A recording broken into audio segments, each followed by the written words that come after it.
Well, in the past few days here in London, I've been out and about talking to people about Brexit, about what they feel about it, Remainers, Brexiteers, and what's next for Brexit.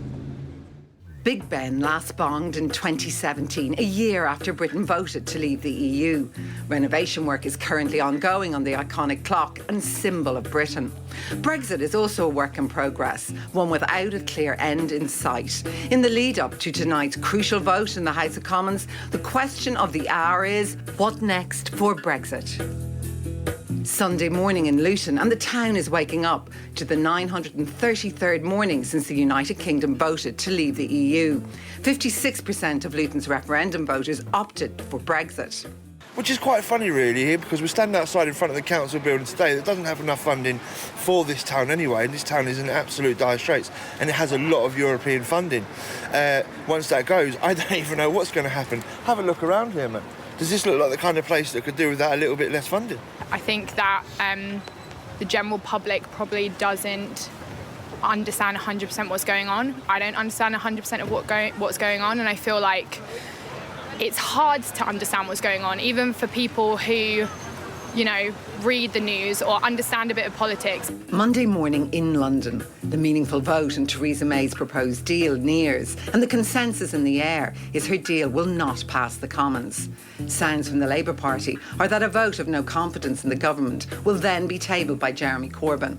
It would be an attempt to spark a general election. It's unclear if that would succeed. For keen Brexit voter Ella Whelan, this latest political logjam is another dispiriting chapter in a continuing Brexit saga.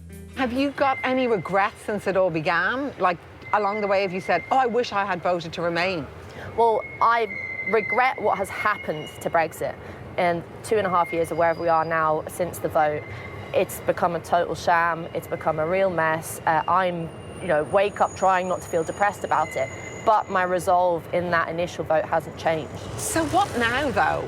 From my point of view, what happens with the vote of confidence in Theresa May's deal doesn't really matter. And that's because I think that the deal is a sham, and I would seriously question the principles of any MP who votes for it, because it's a sellout of Brexit.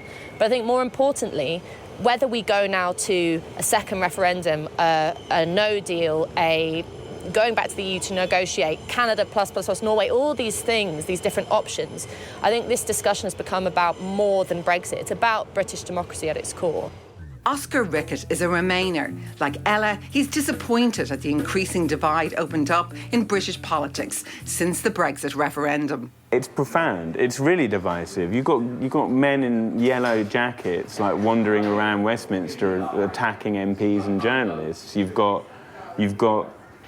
people in areas of this country that have been abandoned feeling like they're being abandoned yet again. What we're having is a kind of absurd fight about our membership of a supranational organisation, which we have to have a relationship whether we like it or not. This morning in Abingdon Green, next to the Houses of Parliament, where the world's media assembles. The meaningful vote is now just hours away.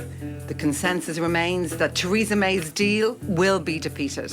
The expectation is the Prime Minister's deal will go down, and the hope is that the Leader of the Opposition very swiftly will table a motion of no confidence in the government. At the moment, the DUP are saying they will still give confidence to the government in that situation.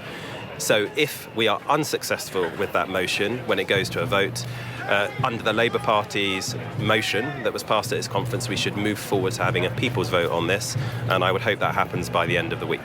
Final question. Do you understand why in Ireland people are obsessed with the backstop? It means very much to them, and Yes. they're very concerned about Brexit. Yeah, look, I have family in Ireland. You wouldn't be able to tell it from my complexion, but I'm a quarter Irish, and this is a huge issue on both sides of the border. And we don't want to be doing anything that threatens the integrity of the Good Friday Agreement.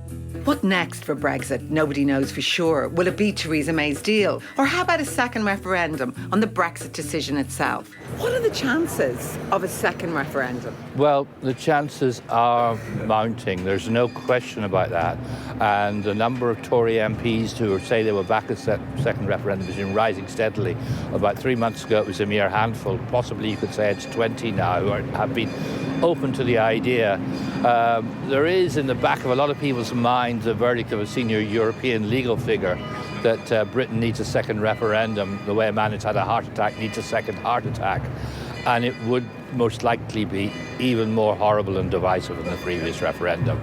Night falls in Westminster and the vote draws closer. Another historic moment in a remarkable era of British politics. As the Brexit political saga continues to eat up the time left before the exit date of March 29th, it seems the path ahead is becoming ever more obscured. Conflicting positions from Theresa May, Jeremy Corbyn, Brexiteers, Remainers and the EU make Brexit a continuing work in progress. All the while, the Brexit clock keeps on ticking. I'm here in London now with two journalists, Dawn Foster from The Guardian and Ella Whelan, who's a journalist here. Ella, you're both from a younger generation. What tonight does this vote mean for you? Well, it means a lot and it doesn't mean very much. I think what we've witnessed tonight is a battle between two camps who both want to deny Brexit, either Theresa May's deal, which is a sellout of Brexit, or those who want to oppose the deal and stop it via a second referendum or going back with some kind of botched another negotiation. So I'm finding it hard to get excited about what's happened in there, because essentially the people like me who voted in this referendum have no say anymore about what's going on. It's been left to leave. I voted to leave, and it's been left in the hands of 600 people in there who are playing with politics and playing with democracy, and I have to say I'm quite terrified by it. Dawn, you predicted the scale of the win almost? Yes, I said it would be over 220 and it was 230, and I think Theresa May has finally reached a point of no return in many ways for her. So she came forward with a Brexit withdrawal agreement that everybody disagreed with. So Remainers hated it, Leavers hated it. She couldn't even get the DUP on side. And, you know, it's important to remember that in 2017 she said she needed a strong majority to get a strong Brexit through. And she couldn't get that majority without the DUP on side, and now they won't even back her. So I think it's really interesting what happens with the DUP next. I think they'll probably reject the no confidence vote tomorrow. But I think if she doesn't come back with something substantial for the DUP, they could actually back Jeremy Corbyn in a second no confidence vote against Theresa May. So everything's to play for Labour at the moment. But of course, Jeremy Corbyn's being dragged screaming along at every stage in this. He hasn't exactly covered himself in glory. No, I think that Labour at this point are playing a very, very precarious game. 1/3 of voters voted to leave, 2/3 voted to remain, and I think it's really important to look at the fact that, you know, a small majority of people did vote to leave and a small minority voted to remain. So you do have to do a big balancing act at that point. Theresa May's tried to do it and she's managed to alienate absolutely everybody. Whereas when you look at Labour voters, the vast majority still, you know, even though they voted to remain, they do actually back Jeremy Corbyn and Labour's approach to this so far. So I think a lot of people are hoping for a general election, and that's what Labour will be pushing for. What do you think will happen now? It's hard to tell, and I don't have a crystal ball who's going to tell me what's going to happen. But I think one thing's for sure now, this is about more than Brexit, and certainly playing games is what politicians are doing at the moment. Because the only outcome for me from this that would be credible in terms of upholding democracy would be to push for a no deal, to completely cut ties with the EU. And that's not because I'm overly rosy about the potential for some difficulties that would come with a no deal, but it's because things haven't changed from 2.5 years ago from the point of view of voters. Actually, we're not divided by Leave or Remain anymore. We are Democrats, Leavers and Remainers who want to see this vote upheld, and a small elite who are anti-democratic, most of them who sit behind us there and have had their say tonight. So what comes out of this is where we are at with British democracy, where we are at with the rot at the heart of Westminster, which is a parliament that's in contempt of its people. This is about so much more now than even the EU. I mean, we are asking serious questions about whether or not our politicians are willing to do their job. What about a second vote? Do you think that would be very divisive, or should we have it? Should you have it here? It's not just that it would be divisive, because I mean, in my gut, I think that people really haven't changed their minds. Polls show that people haven't changed their minds, but also I think Remainers now can see that this farce has happened, and I think they would actually turn and back Brexit for that principle of democracy. But to have a second vote would be to say that the first vote was illegitimate. That means that any vote, any democratic say in the future, would mean nothing. It would be the end of democracy. That a second referendum would return a higher vote for Leave at this point. I think that Theresa May's deal has actually been really, really unhelpful. And if you look at how the Conservatives have reacted to the backstop, it shows that none of them really think really carefully about Northern Ireland. The vast majority of people in Northern Ireland want things to stay the same in terms of the border, in terms of the common travel area, etc. And I think a second referendum would actually, give a higher Remain vote in Northern Ireland, but a higher Leave vote in England, for instance. So I think that actually, if you look at Jeremy Corbyn and Labour's proposal, where you keep the common market, that's one way of leaving the EU, but actually making sure that Northern Ireland isn't negatively impacted. The DUP won't like that, but the vast majority of people in Northern Ireland will.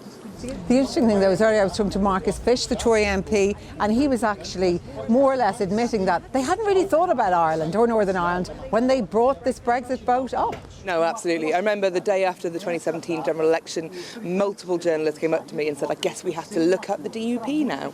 And, I spent a lot of time trying to explain Northern Ireland to a lot of people. People really hadn't thought about it whatsoever.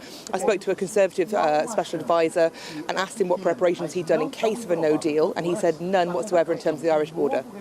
Listen, Dawn Foster, Ella Whelan, thanks again to both of you. Back to you now, David, in Dublin.